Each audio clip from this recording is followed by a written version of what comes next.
Hey there. Good morning, y'all. I'm making these videos in my off time from my regular job, so don't mind the casual attire. I don't feel like getting all ready like I have to go to work on my morning off.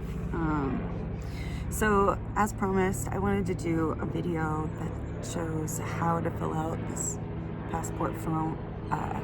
Sorry, there's a helicopter going over.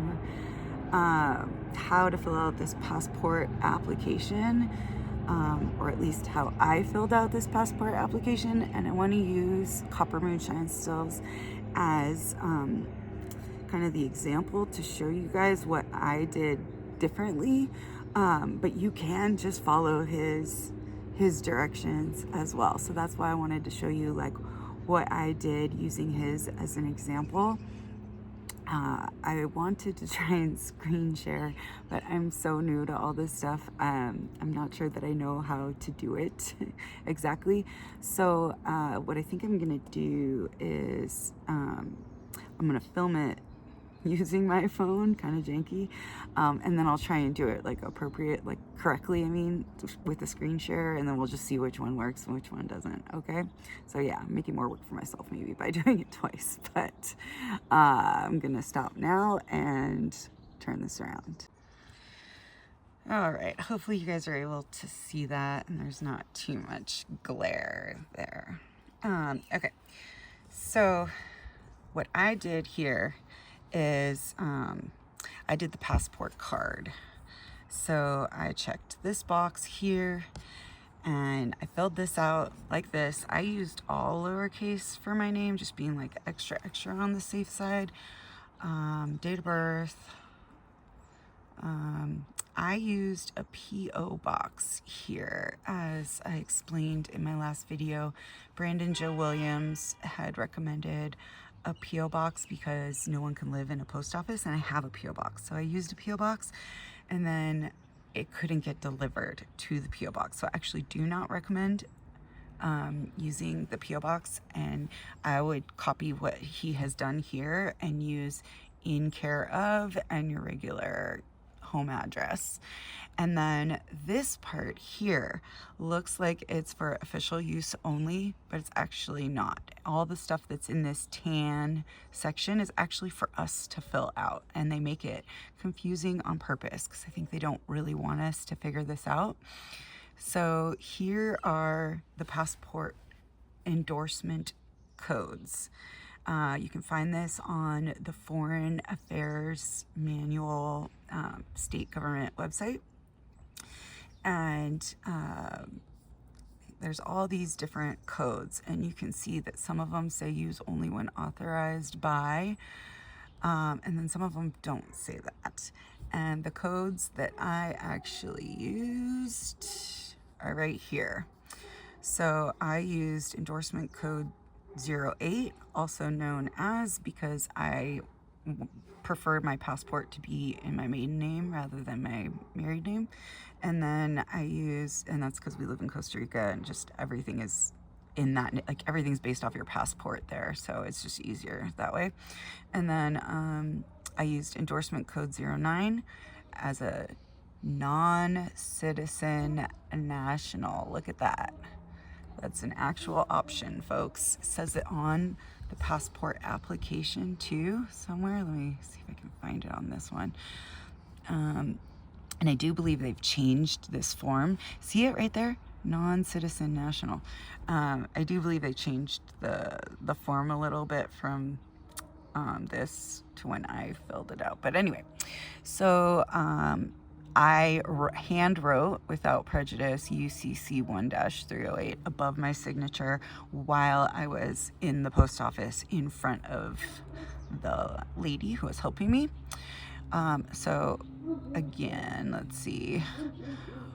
Right in here, endorsement. No, I did not check any of these boxes. I did not write anything in here. All I did was write 08 and 09 on there. Okay. What else did I do? Let's see. So on here, again, I did all lowercase. I did my parents' info. And most important part here, he even writes it, most important, no to U.S. citizen. I know it sounds weird, but that's what you need to put. This U.S. is not, it's not the republic. It's like the corporation in Washington, D.C. So that's what they're trying to get you to trick you into. And then notice, have you ever been married? This is a question for you. Have you ever been married? And so when it asks if your spouse, they're trying to get you there too. So again, no to U.S. citizen. Now there's mixed feelings on whether you should put your occupation and that kind of thing. I think it depends on what you do. We're self-employed, so I don't have a problem putting my occupation. If you have an employer though, that can somehow possibly loop you in as well. So you may not want to put anything, and that's okay. Like, you don't have to do that. Another thing was your email address. They were like, you don't have to put an email, which is true, but I figured they already have mine. I've already applied for a passport and put my email address, so I don't care if they have my email. So I actually did put my email. I did put my occupation. This part I didn't do on the travel plans. I could have easily put that I was going somewhere, but I'm not, so I didn't feel like I needed to do that. I did expedite it, and they did process it within the expedited time frame. And then you definitely want to do this of rural-free delivery. Again, saying that you're not in the District of Columbia. All zeros for your zip code. Doesn't really matter on the emergency info. Yeah, that was pretty much it. So I'm not able to look at my form because I'm on my phone, but that's what I did. And if there's any questions, let me know. This Foreign Affairs Manual, you can just Foreign Affairs Manual, if you want to find it this way. Passports, it's right here. Go to table of contents, and then passport codes, search, endorsement, and here you can just search non.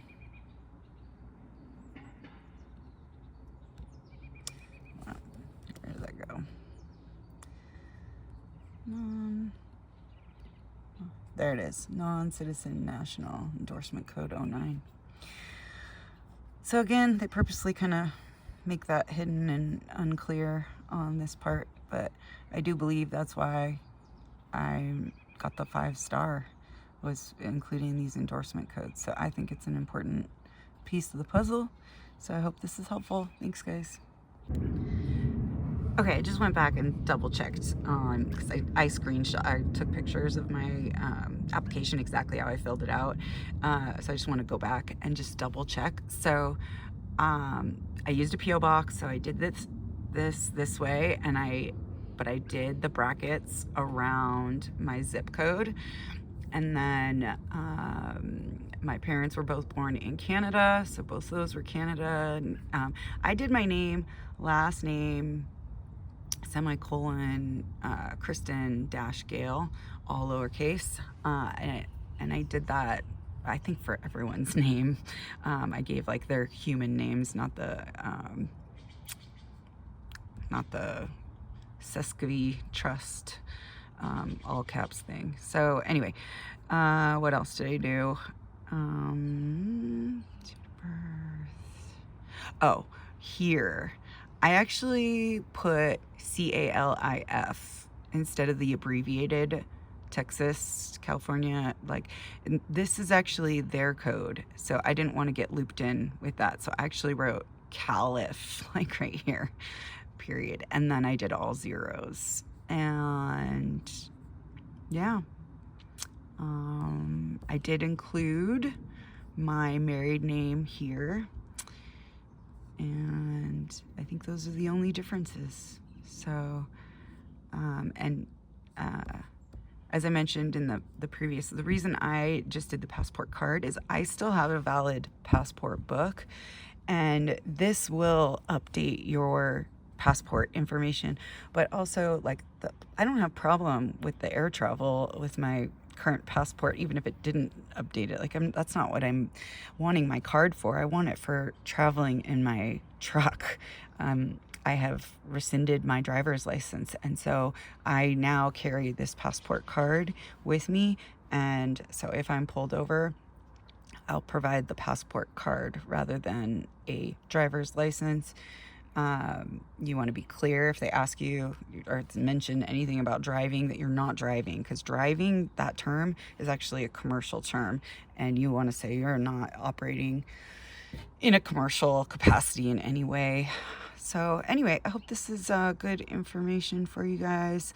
Any questions, leave them in the comments. Thank you.